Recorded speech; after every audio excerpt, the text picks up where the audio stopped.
بسم الله الرحمن الرحيم نحمده ونصلي على رسوله الكريم أما بعد فأعوذ بالله من الشيطان الرجيم بسم الله الرحمن الرحيم أما الذين سعدوا ففي الجنة خالدين فيها وقال الله تعالى فأما الذين شقوا ففي النار.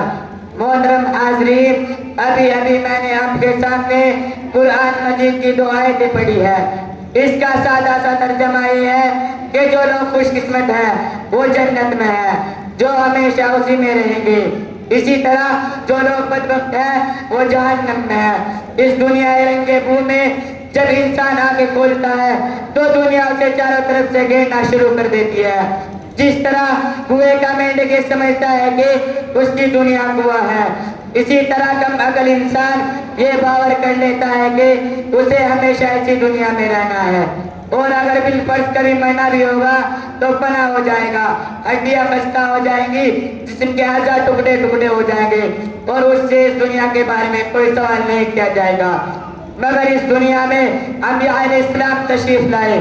انہوں نے بتایا کہ تمہارا یہ تصور انتہائی غلط ہے. یہ دنیا امتحان گاہ ہے، یہ دنیا امتحان گاہ ہے. یہاں کی تمہاری ہر حرکت اور ہر سکون کا حساب ہوگا.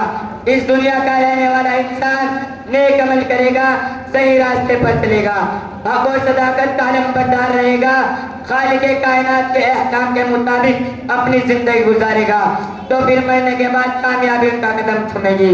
اور اگر اس دنیا کا بسنے والا انسان سرکشی اور غرور کے راستے پر چلے گا، خداوند قدوس کے احکام کی نافرمانی کرے گا، اللہ کی بنائی ہوئی زمین پر اکڑ کر چلنا چاہے گا، ظلم و ستم کے چنگاروں سے اپنے بھائیوں کو جلانا چاہے گا، تو ایک دن آئے گا جب اسے اپنے کیے کا حساب دینا ہوگا.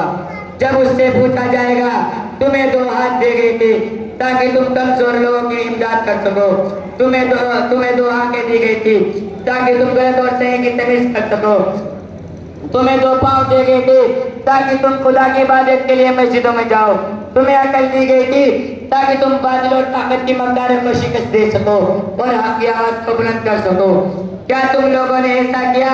اگر تم لوگوں نے ایسا نہ کیا تو یاد رکھو پھر جہنم کی دہتی ہوئی آگ ہے، اس میں تمہیں ڈالا جائے گا.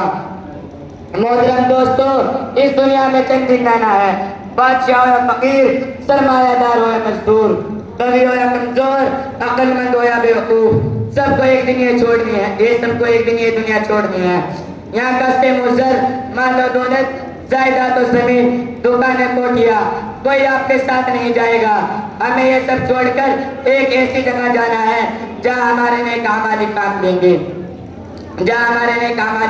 گے، چند پیسے جن کے ذریعے ہم نے کسی غریب کی مدد کی ہو، چند رکعت نماز جو ہم نے خلوص نیت سے ادا کی ہو، چند میٹھی باتیں جو ہم نے کسی مجبور بے کس کو اطمینان دلانے کے لیے کی ہو.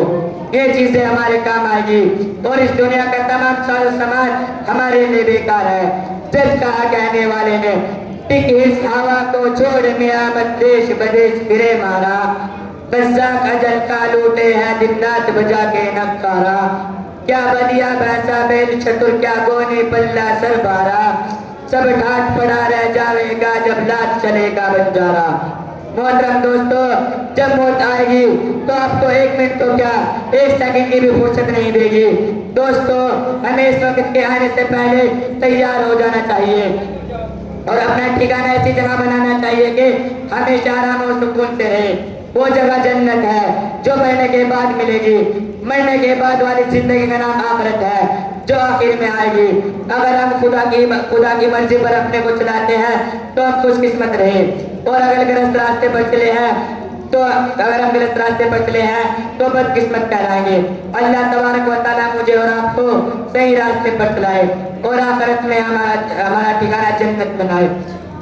آج بھی ہو جو ابراہیم سا ایماں پیدا، آج بھی ہو جو ابراہیم سا ایماں پیدا، آگ کر سکتی ہے انداز گلستہ پیدا. وآخر الدعوانا ان الحمدللہ رب العالمین.